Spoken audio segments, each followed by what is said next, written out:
Bab 2641. Peradaban tingkat 4, Galaksi tak terbatas, Planet Brechen. 3 kereta mewah melaju dengan cepat. Puluhan penjaga mengelilingi gerbong untuk memastikan keselamatan orang-orang di dalamnya. Konvoi itu hendak memasuki bagian jalan yang berbahaya. Ketika tiba-tiba, wus, wus, wus. Banyak anak panah yang ditembakkan ke arah konvoi itu dari segala arah. Ada jumlah anak panah yang mengkhawatirkan. Mereka menggelapkan langit. Siapapun yang menembakkan anak panah bertekad untuk membuat beberapa lubang besar pada sasarannya. Kapten Himmel adalah orang pertama yang menyadari ada yang tidak beres. Dia berteriak, "Ada serangan! Berbarislah! Lindungi nyonya!" Meski serangan terjadi tiba-tiba, tak seorang pun panik. Para penjaga segera melompat dari binatang buas mereka dan berkumpul dalam suatu barisan dengan tertib. Sebuah layar cahaya muncul, yang mulai melindungi semua orang. Pada saat itu, anak panah itu mengenai mereka. Ding, ding, ding. Banyak anak panah mengenai layar cahaya, dan suara tajam keluar dari setiap serangan. Beruntunglah bahwa lapisan cahaya dari susunan itu kokoh. Meskipun terkena puluhan ribu anak panah, tidak ada sedikit pun penyok yang muncul pada lapisan cahaya itu. Tampak jelas bahwa semua orang telah datang dengan persiapan.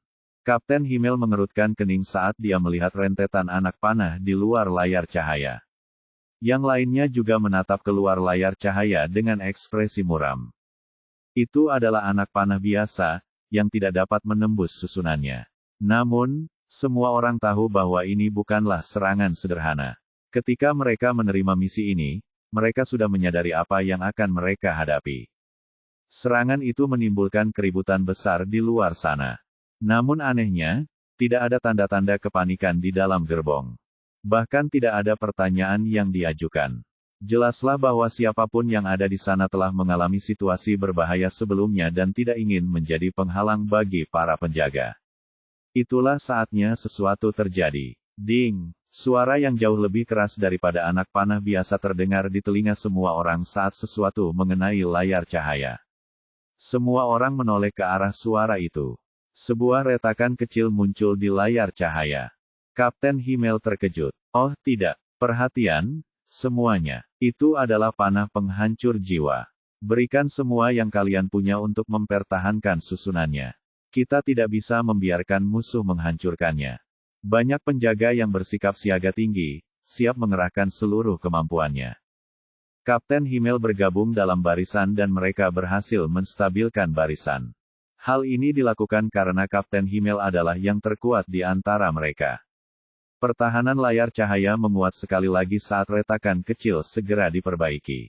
Semua orang mulai mengungkapkan kelegaannya. Namun, ini bukanlah akhir. Lebih banyak anak panah pemecah jiwa, bercampur dengan anak panah biasa, terus menyerang layar cahaya. Ding, ding, ding. Suara benturan itu datang pada interval dan tingkat suara yang berbeda-beda. Namun para penjaga mendapat bantuan dari Kapten Himmel. Artinya, pertahanan susunan itu mendapat peningkatan level tambahan. Panah penghancur jiwa yang berhasil menciptakan retakan kecil di layar cahaya itu tampaknya tidak lagi efektif. Itu tidak ada bedanya dengan panah biasa. Meskipun begitu, apakah itu benar? Tentu saja tidak.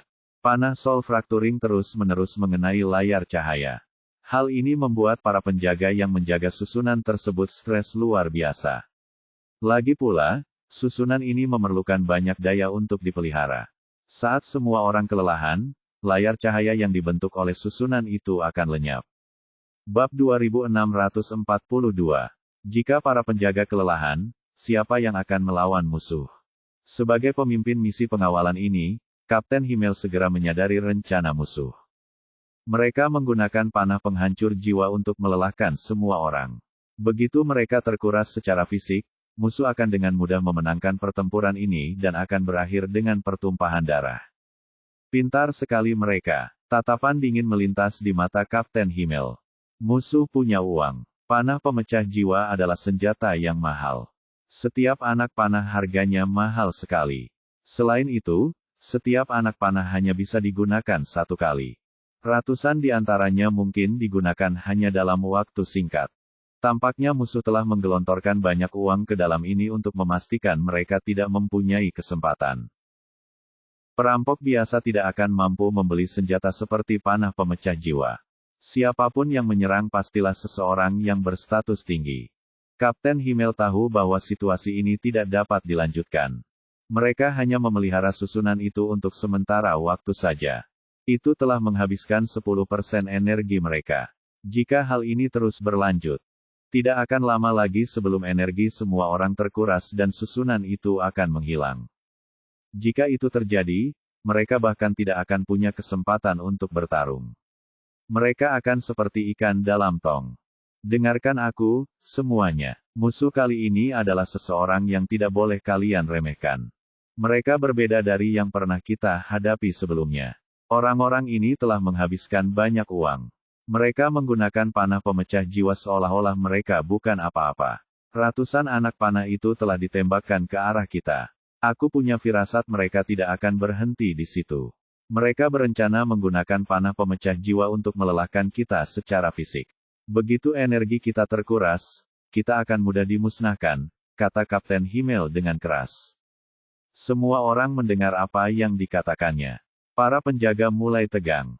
Jika apa yang dikatakan Kapten Himmel benar, itu akan mengerikan. Apa yang harus kita lakukan, Kapten Himmel? Seseorang bertanya. Satu-satunya jalan keluar dari situasi ini adalah menghentikan serangan dan melawan musuh sampai mati. Dengan cara ini, kita mungkin punya kesempatan bertahan hidup, jawab Kapten Himmel. Tapi kita tidak tahu seperti apa kemampuan tempur musuh. Bukankah lebih berbahaya jika kita mempertaruhkan diri di sana? Jika musuh bersedia menghabiskan begitu banyak energi untuk menggunakan panah soul fracturing, itu artinya mereka takut berhadapan langsung dengan kita. Itulah sebabnya mereka membuat rencana seperti itu. Kita tidak bisa menjadi sasaran empuk di sini. Jika kita menghabiskan energi, kita bahkan tidak akan punya kesempatan untuk melawan, Kapten Himmel menjelaskan dengan keras. Ding, ding, ding. Mereka yang berada dalam barisan mulai mendiskusikan suatu rencana. Anak panah itu terus mengenai layar cahaya dari luar. Tak ada tanda-tanda soul fracturing arrows akan melambat. Menurutku, lebih baik bermain aman saja. Aku tidak percaya musuh akan memiliki begitu banyak panah pemecah jiwa. Mereka telah menggunakan hampir ribuan. Begitu mereka menghabiskan panah pemecah jiwa, panah biasa yang tersisa tidak akan dapat melukai kita sama sekali, dan itu tidak akan memengaruhi energi kita. Orang yang memberikan pendapat berbeda adalah salah satu wakil kapten penjaga. Ini menyangkut keselamatan mereka. Setiap orang dipaksa mempertimbangkan pilihan mereka dengan hati-hati. Mereka berharap dapat mempertahankan posisi mereka sampai musuh menghabiskan semua panah pemecah jiwa mereka. Dengan cara itu, mereka dapat berputar di antara mereka sendiri untuk menghemat energi dan menjaga susunannya. Tanpa kemampuan yang berdampak, tidak seorang pun dapat menghancurkan pertahanan susunan ini. Beberapa pengawal mendukung Kapten Himmel sementara yang lain mendukung wakil kapten. Setiap orang punya pendapatnya sendiri. Masing-masing punya alasan. Lagi pula, setiap orang memiliki karakteristik yang berbeda-beda. Ada yang terbuka terhadap risiko, sementara yang lain lebih menyukai kepastian. Kapten Himmel tidak dapat membuat keputusan akhir pada saat itu.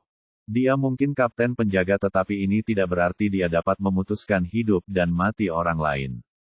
Akibatnya akan mengerikan jika dia salah langkah. Karena pendapat kita berbeda dan kita tidak dapat mencapai konsensus, mari kita minta pendapat Nyonya. Kami akan melakukan apapun yang Nyonya katakan, kata Kapten Himmel. Sepakat, sepakat. Saya tidak punya pendapat terhadap hal ini. Puluhan penjaga berteriak satu demi satu. Sekalipun para penjaga sudah mencapai kesepakatan, mereka tetap membutuhkan persetujuan dari Nyonya untuk meneruskannya. Lagi pula, siapapun yang berada di dalam kereta mewah itu adalah pembuat keputusan yang sah. Bab 2643. David kembali ke dunia nyata. Di tepi peradaban level 4 galaksi tanpa batas, di planet Brechen. Dia dengan tenang menyingkirkan susunan yang telah disiapkannya dan berdiri untuk mengejar konvoi tersebut. David penasaran dengan identitas orang di dalam kereta itu. Mereka tampak seperti orang penting, namun mereka tidak tampak sombong atau boros seperti VIP lainnya. Dia mulai merenungkannya dari sudut pandang seorang perampok. Mungkin tidak mudah merampok mereka. Orang-orang itu mungkin terpaksa melakukan hal ini. Ini adalah sesuatu yang tidak akan dilakukannya. Baginya, tindakan seperti itu terlalu baik hati. David adalah seseorang yang akan membalas dendam jika diberi kesempatan. Ia bertekad untuk membalas dendam kepada orang-orang yang telah menolongnya dan membalas dendam kepada orang-orang yang telah menyakitinya. Tidak akan ada bedanya jika dia menunda kedatangannya di Leila selama 1 atau 2 hari lagi. David memutuskan untuk bertemu orang ini. Dilihat dari betapa berhati-hatinya konvoi itu bertindak, perjalanan mereka mungkin tidak akan mulus. Tidak ada salahnya membantu mereka sekarang karena dia telah menabrak mereka. Mereka mungkin ditakdirkan untuk bertemu. Seiring berjalannya waktu, David menjadi lebih kuat. Sekarang, dia mulai percaya pada takdir. Dia tidak seharusnya berinteraksi dengan siapapun yang hidup di planet ini. Namun, ia tidak sanggup menahan kesepian karena terus-menerus berada di jalan, jadi ia memutuskan untuk berhenti sejenak di planet ini. Mungkin ini yang sudah direncanakan takdir untuknya. Di medan perang, Kapten Himmel telah mendapatkan konsensus semua orang. Dia hendak meninggalkan tempat itu untuk meminta pendapat sang nyonya ketika sebuah suara datang dari dalam kereta mewah itu. Kami akan mengikuti rencanamu, Kapten Himmel. Kau benar saat mengatakan orang-orang ini datang dengan persiapan. Mereka bukan perampok biasa. Jika kita terus menghabiskan energi kita dengan cara ini, kita tidak akan punya kesempatan untuk melawan. Mengambil risiko saat semua orang masih punya energi adalah kesempatan terbaik yang kita miliki. Kita mungkin punya peluang kecil untuk bertahan hidup. Jika kita akhirnya tidak bisa mengalahkan mereka, pastikan untuk menyelamatkan diri kalian sendiri. Target mereka seharusnya aku. Selama aku di sini, mereka tidak akan mengejar kalian. Jelaslah bahwa wanita di kereta mewah itu mempunyai gambaran tentang siapa musuhnya. Jangan khawatir, Nyonya. Kami akan memastikan Anda sampai di tujuan dengan selamat, janji Kapten Himmel. Akulah yang membuat semua orang terlibat dalam hal ini. Aku tidak pernah berharap melihat begitu banyak orang mati di sepanjang jalan. Ratapan terdengar dari kereta mewah itu. Nyonya, sudah menjadi kewajiban kami untuk melindungi Anda dan Tuan Muda. Bahkan jika kami semua harus mati, kami akan menjamin keselamatan Anda berdua. Terima kasih, semuanya. Saya sangat berterima kasih kepada kalian semua. Jika Zion dan saya berhasil mencapai tujuan dengan selamat, saya akan memastikan untuk memberi penghargaan kepada semua orang yang telah memberikan segalanya. Saya berjanji bahwa kalian semua akan menikmati kekayaan tak terbatas di masa depan dan tidak perlu lagi menjalankan misi lain. Bahkan jika kalian akhirnya meninggal, kekayaan akan dijanjikan kepada keluarga kalian selama 3 generasi. Terima kasih, Nyonya. Terima kasih, Tuan Muda. Kapten Himmel mengucapkan terima kasih dengan penuh rasa terima kasih. Terima kasih, Nyonya. Terima kasih, Tuan Muda. Para pengawal lainnya juga ikut bersemangat. Mereka sama sekali tidak meragukan kata-kata Nyonya itu. Itu karena Nyonya tidak pernah mengingkari janji yang telah dibuatnya sebelumnya.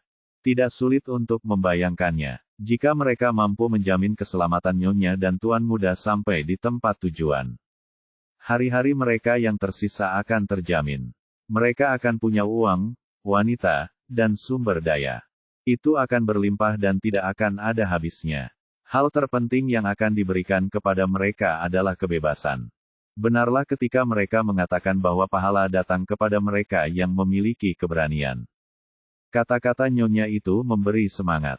Semua penjaga dipenuhi energi, seolah-olah mereka baru saja diberi stimulan. Mereka bersumpah untuk mengawal Nyonya dan Tuan Muda dengan selamat sampai tujuan. Setelah itu, mereka semua akan dijamin kehidupan yang serba mewah dan menyenangkan. Semuanya, kalian sudah mendengar apa yang dikatakan Nyonya. Saya yakin kita tidak meragukan kata-katanya, benar kan? Tanya Kapten Himmel dengan suara keras. Tidak, kami tidak. Para penjaga menjawab serempak. Bab 2644. Kebebasan dan kekayaan tanpa batas. Apakah Anda menginginkannya? Ya, kami melakukannya. Apakah kamu ingin tinggal di rumah mewah? Ya, kami melakukannya. Apakah kamu ingin tempat tidurmu dihangatkan oleh beberapa wanita cantik? Ya, kami melakukannya. Kalau begitu, bunuh musuh. Kirim semua bajingan yang berani mengambil kekayaan kita ke neraka. Bunuh mereka. Kapten Himmel telah membangkitkan semangat semua penjaga dengan mengajukan beberapa pertanyaan. Energi di antara para penjaga berkobar hingga ke titik tertinggi. Masing-masing dari mereka tampaknya telah diberi stimulan yang kuat. Orang akan selalu mati demi uang. Janji rejeki dari sang nyonya sudah menjadi motivasi yang cukup bagi setiap orang. Setelah itu, Kapten Himmel mulai menyusun strategi. Kita akan menyerahkan susunan itu saat aku menghitung mundur sampai 1. Kita akan meninggalkan beberapa orang untuk melindungi nyonya sementara yang lain akan melakukan serangan terhadap musuh yang berada agak jauh dari kita. Kemenangan akan menjadi milik kita. Keberuntungan juga akan menjadi milik kita. Siapapun yang berani berdiri di antara kita akan mati. Kapten Himmel adalah yang terkuat di antara para pengawal. Dia harus tetap tinggal untuk melindungi nyonya. Bagaimanapun juga, keselamatannya adalah yang terpenting. Jika sesuatu terjadi padanya, apa gunanya memusnahkan musuh? Gagal hanya akan membuat mereka semua mengalami nasib yang lebih buruk daripada kematian. Itu pula yang menjadi alasan mengapa tak seorang pun yakin untuk menyelamatkan diri saat nyonya menyuruh mereka melarikan diri apabila mereka dikalahkan. Saat mereka menerima misi ini, mereka semua sadar bahwa mereka harus mati selama misi berlangsung atau berhasil mengantar nyonya dan tuan muda dengan selamat ke tujuan mereka. Mereka akan diberikan kebebasan dan menikmati kekayaan tak terbatas selama sisa hidup mereka. Ini bukan pertama kalinya mereka menghadapi serangan. Mereka awalnya beranggotakan ratusan orang, tetapi banyak yang tewas setelah diserang musuh berkali-kali. Sekarang, yang tersisa hanya puluhan orang. Tentu saja, mereka yang selamat adalah para anggota elit tim. Siapapun di antara mereka akan mampu berdiri sendiri. Bersiap. 3, 2, 1, serang. Menyerang. Puluhan penjaga bergegas keluar, dengan mata merah. Mereka tampak seperti puluhan binatang buas yang tidak takut mati. Mereka menyerbu keluar untuk menyerang saat mereka menyerahkan barisan. Selain Kapten Himmel dan segelintir orang yang tetap tinggal untuk melindungi Madam, sisanya berlari ke arah berbeda saat mereka jatuh ke tanah dan merangkak ke arah musuh, yang berada cukup jauh. Mereka yang dipilih untuk misi ini adalah yang terbaik dari yang terbaik. Masing-masing dari mereka kuat dan cakap. Mereka juga tidak takut mati dalam pertempuran. Rasa dingin menguasai musuh yang bersembunyi di kegelapan jauh di sana. Para penjaga yang bergegas keluar tahu bahwa mereka harus segera menghentikan serangan musuh dan mencegah mereka menembakkan lebih banyak anak panah. Kapten Himmel dan sisanya yang tetap tinggal, berperan penting dalam pertempuran ini. Mereka akan berhadapan dengan sejumlah anak panah biasa, yang dicampur dengan anak panah pemecah jiwa. Panah biasa tidak menjadi masalah karena tidak terlalu menjadi ancaman bagi para elit ini. Itu tidak akan banyak menyakiti mereka bahkan jika mereka akhirnya tertembak. Akan tetapi, masalahnya berbeda jika menyangkut soul fracturing arrows. Jika mereka terkena satu serangan, bahkan Kapten Himmel, yang terkuat di antara mereka, akan terluka parah. Dia bahkan mungkin kehilangan nyawanya dengan satu serangan mematikan darinya. Ini adalah bagian dari rencana licik musuh. Mencampurkan panah pemecah jiwa ke dalam lautan panah biasa akan membuat mereka lengah. Kehilangan sedikit fokus dapat berakhir dengan pukulan yang mematikan. Pertahanan layar cahaya dari susunan itu lenyap. Kapten Himmel memimpin saat ia melompat ke udara. Kekuatan dahsyat terpancar di sekelilingnya. Dia mengayunkan pedang di tangannya ke arah anak panah yang datang ke arah mereka. Sebuah kekuatan terang terpancar dari pedangnya dan bertabrakan dengan anak panah yang berterbangan di udara. Bab 2645. Dentang, dentang, dentang. Kekuatan terang dan anak panah saling beradu. Suara gemuruh terdengar dari sana. Ia berhasil menghentikan serangan musuh untuk sementara. Yang lainnya mulai melakukan hal yang sama. Akan tetapi, kekuatan dari bilah dan pedang mereka jauh lebih kecil dibandingkan dengan milik Kapten Himmel. Puluhan kekuatan dari bilah pedang dan tombak mereka terus beradu dengan anak panah yang terus-menerus datang ke arah mereka. Anak panah biasa tidak mampu menandingi kekuatan ini. Akan tetapi, situasinya berbeda ketika menyangkut Soul Fracturing Arrows. Tiba-tiba, sebuah panah penghancur jiwa menembus kekuatan pedang seorang penjaga dan menusuk dadanya. Memadamkan. Itu suara anak panah yang menembus dagingnya. Ah! Kekuatan dahsyat dari panah pemecah jiwa yang mengenai lelaki itu mendorongnya ke bawah hingga ia terjatuh. Ledakan. Pria itu jatuh ke tanah, menciptakan kawah besar. Bukan saja penjaga itu yang terkena panah, tetapi tubuhnya juga terkoyak. Inilah kekuatan panah pemecah jiwa. Dibandingkan dengan anak panah biasa, kekuatannya puluhan kali lebih kuat. Kematian seorang penjaga tampaknya tidak mempengaruhi yang lain. Semua orang memasang pertahanan yang kokoh di wilayah masing-masing. Mereka tidak membiarkan satupun anak panah menembus pertahanan mereka. Dua lagi anak panah pemecah jiwa bercampur di antara anak panah biasa yang ditembakkan ke arah mereka sekali lagi. Penjaga lainnya tertembak hingga jatuh ke tanah. Kali ini, tidak ada jejak tubuhnya yang tertinggal. Seorang penjaga cukup beruntung untuk terhindar dari panah pemecah jiwa yang mengenai penjaga di sampingnya. Namun, ia ketakutan karena nyaris terkena panah itu dan dahinya dipenuhi keringat dingin. Dia hampir mati. Itu sangat dekat. Saat itulah panah penghancur jiwa muncul di depan Kapten Himmel. Panah itu akan mengenainya. Akan tetapi, dia adalah kapten pengawal tersebut dan memiliki banyak pengalaman dalam pertempuran. Dia bukan orang yang bisa dianggap remeh. Kapten Himmel telah bersiap menghadapi panah pemecah jiwa. Dia mengayunkan pedangnya ke arah itu. Ding! Suara keras terdengar saat bilah pedangnya bertabrakan dengan anak panah. Kapten Himmel merasakan kekuatan luar biasa dari pedangnya, menyebabkan lengannya mati rasa, dan dia berjuang untuk mempertahankan cengkeramannya pada senjatanya. Beruntung dia mampu menghentikan kerusakan lebih lanjut dari Soul Fracturing Arrow meskipun hampir menjatuhkan bilah pedangnya. Ayunan pedangnya hampir tidak mampu menghentikan serangan panah pemecah jiwa. Pertempuran berlanjut. Tak lama kemudian 5 orang penjaga tewas. Semuanya terkena panah pemecah jiwa dan tidak memiliki kesempatan untuk bertahan hidup. Seorang penjaga tertembak di lengan kiri. Seluruh lengannya tidak dapat berfungsi lagi, tetapi setidaknya ia berhasil mempertahankan hidupnya, yang dianggap sebagai suatu berkat. Waktu berlalu, dan anak panah semakin langka. Jelaslah bahwa para pengawal yang menyerbu ke arah musuh telah mencapai sumber anak panah, sehingga mengganggu kemampuan musuh untuk meneruskan serangan.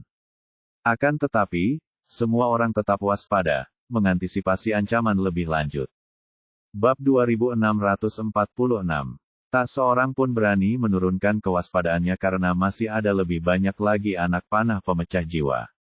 Akan tetapi, karena sekarang jumlah anak panahnya lebih sedikit, semua orang dapat melihat anak panah pemecah jiwa dengan mudah, memberi mereka waktu untuk mempersiapkan diri. Ini membantu menurunkan ancaman panah pemecah jiwa. Saat itulah mereka mendengar suara pembunuhan dan teriakan yang datang dari hutan di sekitar mereka. Fokus, semuanya, dan cobalah untuk mengulur waktu. Kita telah menemukan lokasi musuh. Bertahanlah sedikit lebih lama dan kita akan dapat meraih kemenangan dalam pertempuran ini.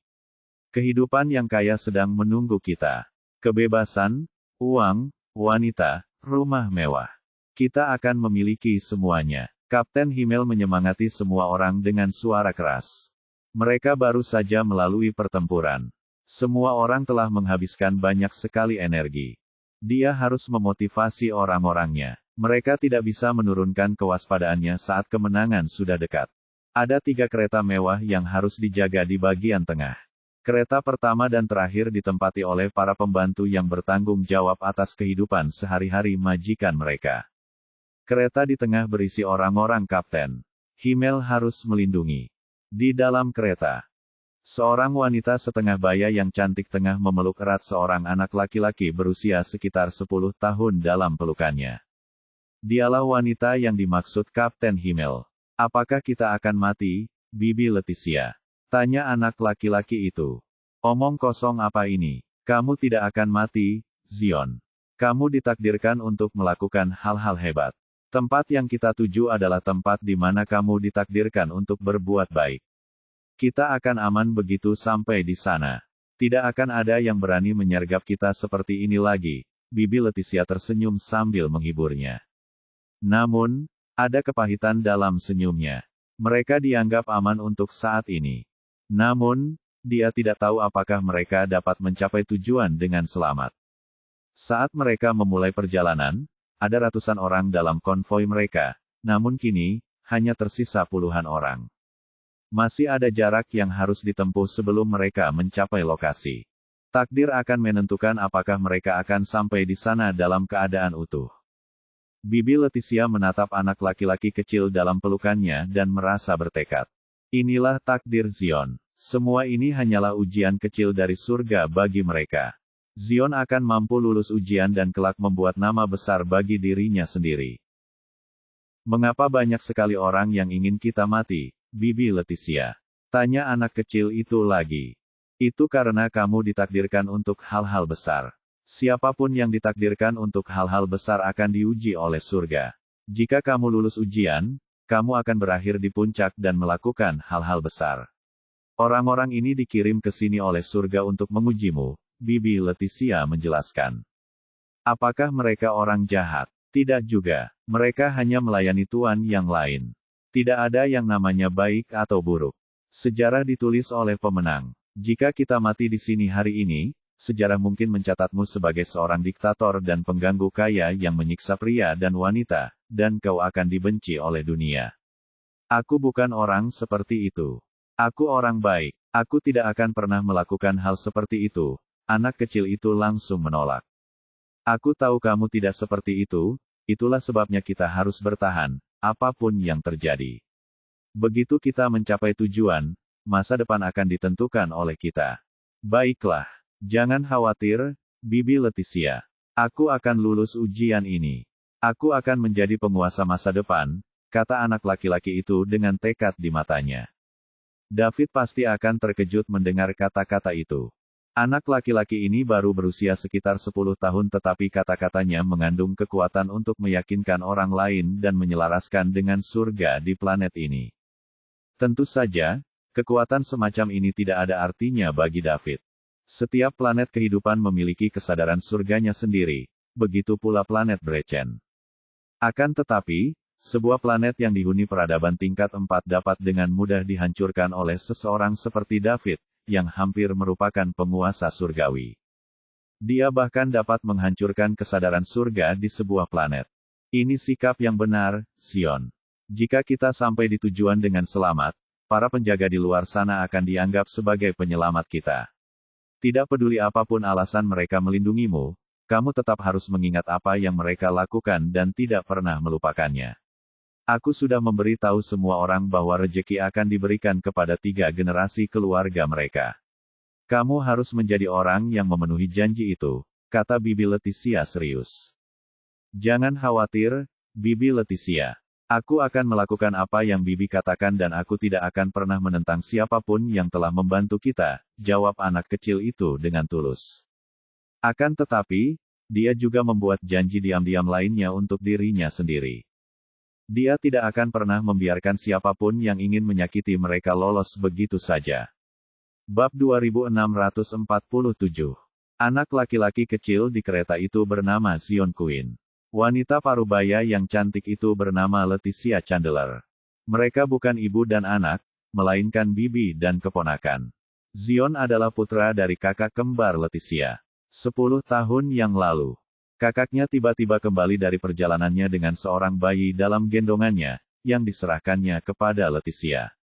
Ia memberitahu Leticia bahwa bayi itu adalah miliknya dan namanya adalah Zion Queen. Ia adalah seorang pangeran dari Kekaisaran Queen yang agung saat ini.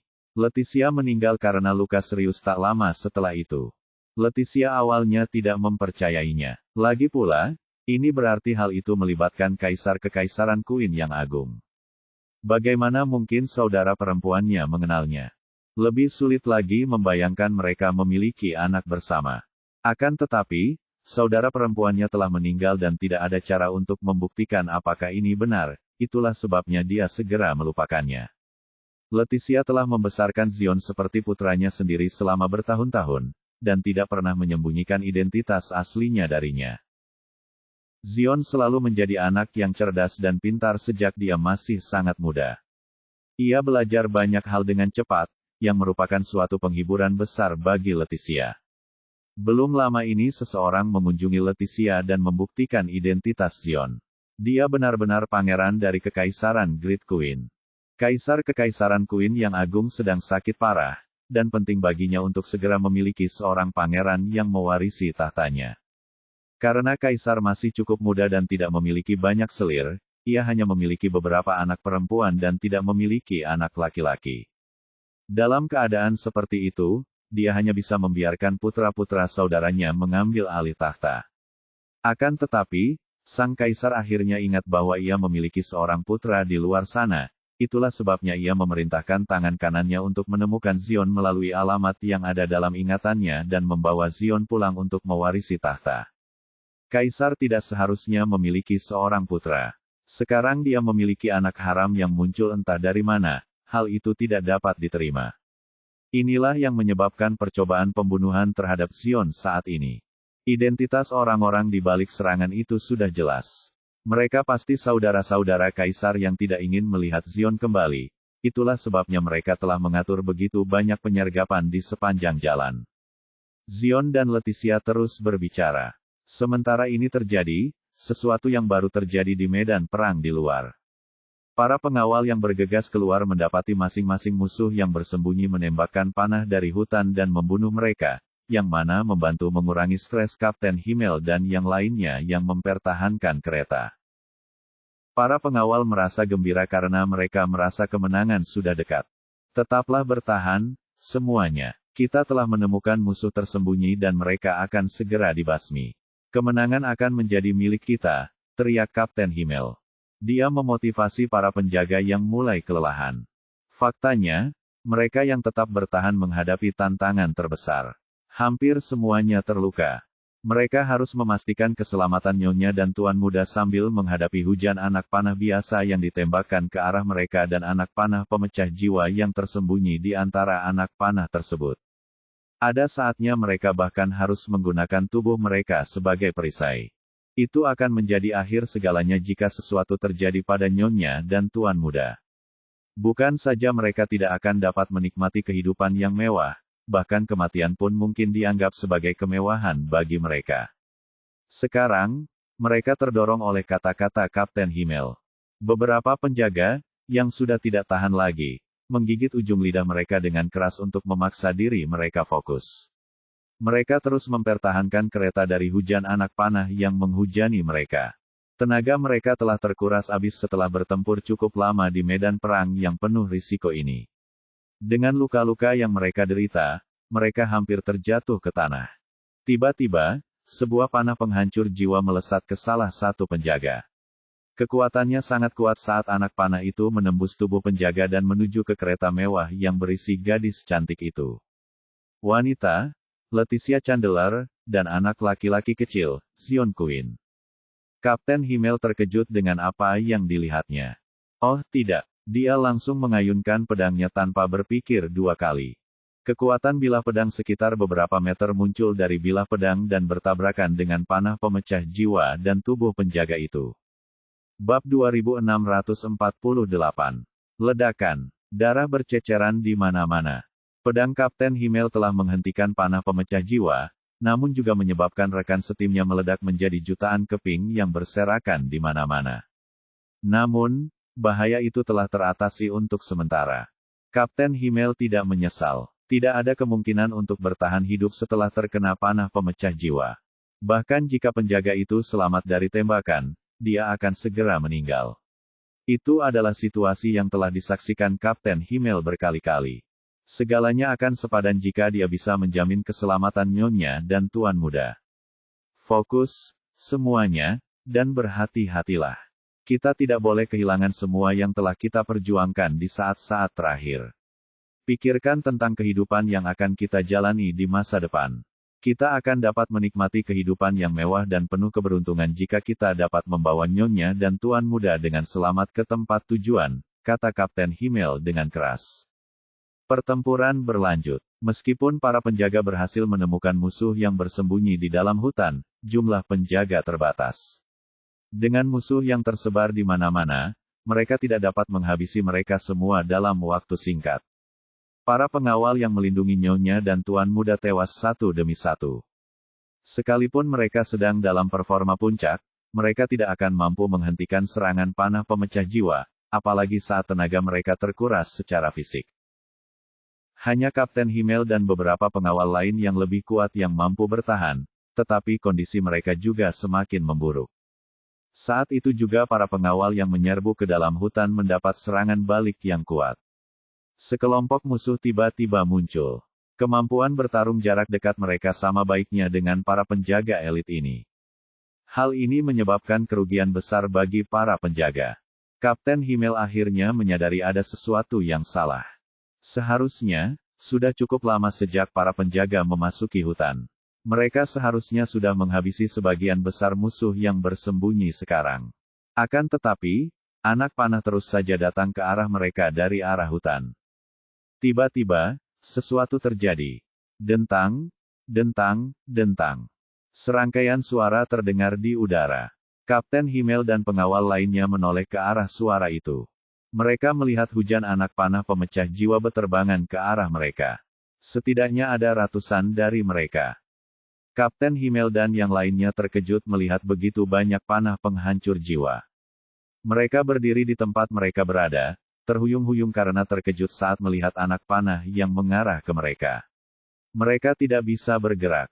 Itu karena mereka sudah menyerah. Bagaimana mereka mampu menghentikan begitu banyak panah pemecah jiwa? Bahkan Kapten Himmel, yang terkuat di antara mereka, mulai menyerah pada seluruh misi. Dia tahu bahwa dia tidak akan mampu menyelamatkan Nyonya dan Tuan Muda dari serangan dengan begitu banyak anak panah seperti itu. Itu adalah serangan kuat dari Soul Fracturing Arrows. Pertahanan kecil yang mereka miliki untuk kereta mewah itu tidak ada apa-apanya dibandingkan dengan serangan itu. Tak lama lagi kereta yang ditumpangi Sang Nyonya dan Tuan Muda akan berlubang dan keduanya akan tewas akibat serangan dahsyat dari panah pemecah jiwa. Waktunya akan tiba ketika Nyonya dan Tuan Muda akan meninggal. Tidak sulit membayangkan bagaimana nasib para penjaga ini. Panah pemecah jiwa semakin mendekat. Kapten Himmel tersadar dan berteriak, "Nyonya, Tuan Muda, lari." Wanita cantik dan anak laki-laki kecil di dalam kereta mendengar suara Kapten Himmel datang dari luar. Panggilan kematian yang kuat menghampiri mereka berdua. "Bibi, Bibi Leticia," panggil Zion dengan wajah pucat. "Jangan takut, Zion. Aku di sini. Semuanya akan baik-baik saja," Leticia menghiburnya dengan lembut. Bab 2649. Leticia menghibur keponakannya, pangeran dari Kekaisaran Queen Agung, dengan lembut dalam pelukannya. Dia tahu segalanya tidak sesederhana itu ketika dia melihat Kapten Himmel datang untuk melindunginya dan Zion dengan begitu banyak orang. Pasti ada konflik internal ketika seseorang dilahirkan dalam keluarga kerajaan. Akan tetapi, dia tidak menyangka musuh begitu menginginkan kematian mereka. Meskipun Leticia juga lahir dalam keluarga terkenal, itu sangat tidak sebanding dengan keluarga Queen. Ada keterbatasan pada apa yang dapat ia lakukan. Jika seorang pahlawan seperti Kapten Himmel tidak mampu menahan musuh, bagaimana mungkin seorang wanita sepertinya bisa membela mereka? Kapten Himmel memintanya untuk lari. Kemana dia bisa melarikan diri? Dia lebih suka tinggal di tempatnya daripada menjalani kehidupan dalam ketakutan, bersembunyi dari musuh yang kejam. Satu-satunya hal yang dapat dilakukannya adalah menggunakan tubuhnya sebagai perisai pertahanan terakhir bagi Zion. Adapun nasib Zion, bisakah dia hidup cukup lama untuk sampai ke ibu kota kekaisaran, mewarisi tahta, dan akhirnya melakukan hal-hal hebat? Itu akan bergantung pada nasib kerajaannya. Dia telah melakukan semua yang dia bisa. Leticia memeluk Zion erat-erat dengan tubuhnya. Dia berusaha sekuat tenaga melindungi setiap bagian tubuhnya dan tidak membuatnya rentan terhadap serangan. Namun, dia tidak menyadari satu hal. Hanya perlu satu panah pemecah jiwa untuk menembusnya dan akan menembus tubuh mereka berdua. Tidak ada peluang untuk bertahan hidup. Di luar kereta, Kapten Himmel menggunakan sisa nafasnya untuk mengayunkan sejumlah kekuatan pedang dalam upaya menghentikan ratusan panah pemecah jiwa yang datang ke arah mereka. Namun, dia tidak dapat berbuat banyak. Mereka mungkin masih punya kesempatan jika dia punya 5 pemain hebat yang sama kuatnya. Kapten Himmel akan melebih-lebihkan dirinya sendiri jika ia mengira ia dapat menghentikan ratusan anak panah itu sendirian. Yang lainnya mulai mengambil tindakan. Mereka mengerahkan segenap kemampuan mereka namun hanya berhasil menghentikan sepertiga dari panah pemecah jiwa. Sebenarnya, mereka tidak benar-benar berhasil menghentikan mereka. Yang berhasil mereka lakukan hanyalah menangkis anak panah dari kereta Leticia dan Zion. Kapten Himmel hanya bisa menyaksikan ketika ratusan panah pemecah jiwa yang tersisa menghantam kereta yang ditempati Nyonya dan Tuan Muda. Para pembantu di 2 gerbong lainnya pun tak luput dari hal itu. Mereka akan tampak seperti landak dengan kereta penuh anak panah. Musuh tidak tahu gerbong mana yang berisi target mereka, jadi mereka menyerang semua gerbong. Kapten Himmel kini telah menghabiskan seluruh tenaganya. Musuh telah mempersiapkan diri secara matang untuk serangan itu. Serangan ini jauh lebih besar daripada gabungan serangan puluhan yang pernah mereka alami. Hanya ribuan panah pemecah jiwa saja sudah menghabiskan biaya yang sangat besar. Tepat saat anak panah pemecah jiwa mengenai kereta dan hendak menembus tubuh cantik Leticia, mereka tiba-tiba berhenti. Mereka berhenti di udara. Anak panah bukanlah satu-satunya benda yang berhenti bergerak. Segala sesuatu di tempat kejadian, termasuk manusia dan binatang, bahkan serangga, menjadi sunyi. Bahkan angin pun berhenti bertiup. Waktu seakan berhenti. Seluruh pemandangan itu sekarang tampak seperti lukisan. Sesosok-sosok memasuki tempat kejadian dan berjalan perlahan ke tengah pertempuran. Itu David, yang baru saja kembali dari The Spirit Cage. Dia satu-satunya yang bergerak. David langsung menuju kereta dan melihat seorang wanita cantik tengah memeluk erat seorang anak laki-laki dalam pelukannya. Puluhan anak panah membeku di udara hanya beberapa sentimeter dari tubuhnya. Sedetik kemudian, anak panah itu akan menembus tubuhnya dan anak laki-laki kecil di lengannya. David menghela napas lega saat melihat ini. Coba pikir, seandainya mereka berdua meninggal. David pasti akan sangat menyesal. Tubuh manusia yang mampu menahan begitu banyak anak panah akan langsung menyatu. Sekalipun David hampir menjadi ahli Overland Rank dan menguasai pengobatan tradisional kuno, dia tidak akan mampu menyelamatkan mereka jika itu terjadi. Bab 2650. Mereka yang belum memiliki kekuatan pikiran akan dianggap mati sepenuhnya jika tubuhnya dihancurkan. Kalau saja seseorang memiliki kekuatan pikiran, akan ada peluang bagi mereka untuk dihidupkan kembali. David mengulurkan tangan dan mengambil sebuah panah pemecah jiwa. Ia mencubitnya pelan dan panah pemecah jiwa yang kuat itu hancur menjadi debu dan lenyap. Panah pemecah jiwa, yang dianggap tidak bisa dihancurkan oleh Kapten Himmel dan yang lain, tidak berarti apa-apa bagi David. Baginya, anak panah itu lebih lunak daripada tahu. David pergi setelah memeriksa semuanya. Tidak lama setelah itu, semuanya kembali normal. Panah pemecah jiwa yang ada di udara kehilangan momentumnya, dan semuanya jatuh ke tanah. Semua orang tercengang saat menyaksikan pemandangan mengerikan ini. Mereka terdiam. Bagaimana ini terjadi? Mengapa Soul Fracturing Arrows tiba-tiba jatuh ke tanah? Ini jelas tidak logis. Kekuatan macam apa yang menghentikan panah pemecah jiwa terbang maju? Mereka tidak tahu bahwa waktu telah berhenti beberapa saat yang lalu. Itu karena pikiran mereka pun ikut berhenti. Nyonya, Tuan Muda, Anda baik-baik saja. Yang pertama bereaksi adalah Kapten Himmel sambil bertanya dengan suara keras. Hal pertama yang harus dilakukannya adalah memastikan keduanya aman. Karena hal itu terkait dengan nasib setiap orang. Di dalam kereta, Leticia mendengar suara Kapten Himmel dan perlahan mengangkat kepalanya. Ketika dia melihat dirinya dikelilingi oleh puluhan panah penghancur jiwa, dia merasa sedikit bingung. Apa yang telah terjadi? Mengapa dia tidak dapat mengingat apapun? Mengapa anak panah ini tiba-tiba berhenti di tengah jalan ketika hendak melesat ke arahnya? Mata Leticia tiba-tiba membelalak. Mungkinkah surga melindungi Sion? Apakah surga melindunginya karena ia ditakdirkan menjadi kaisar? Apakah karena tidak seorang pun diizinkan menyakitinya? Leticia merasa gelisah dengan pikiran ini. Dia selalu mendidik Zion, dan di sisinya, selama 10 tahun terakhir. Kecerdasan Zion telah membuatnya terkesan lebih dari sekali. Tidak ada anak yang tahu sebanyak Zion pada usia 10 tahun. Dia adalah pemimpin dunia yang sebenarnya dan ditakdirkan untuk melakukan hal-hal besar di dunia ini. Kami baik-baik saja, Kapten Himmel. Kami aman, jawab Leticia. Dia mendengar jawaban Nyonya. Kapten Himmel dan yang lainnya tersenyum dan semua orang gembira. Tidak masalah apa yang baru saja terjadi. Selama Nyonya dan Tuan Muda masih hidup, semuanya baik-baik saja. Hahaha, saudara-saudara, surga ada di pihak kita. Kemenangan seharusnya menjadi milik kita kali ini. Serang, semuanya, dan hancurkan musuh hingga berkeping-keping. Kapten Himmel tertawa dan berteriak. Para penjaga langsung bersemangat. Semua orang tampaknya telah disuntik dengan kehidupan baru. Mereka pun mulai berbondong-bondong mencari musuh yang bersembunyi di dalam hutan.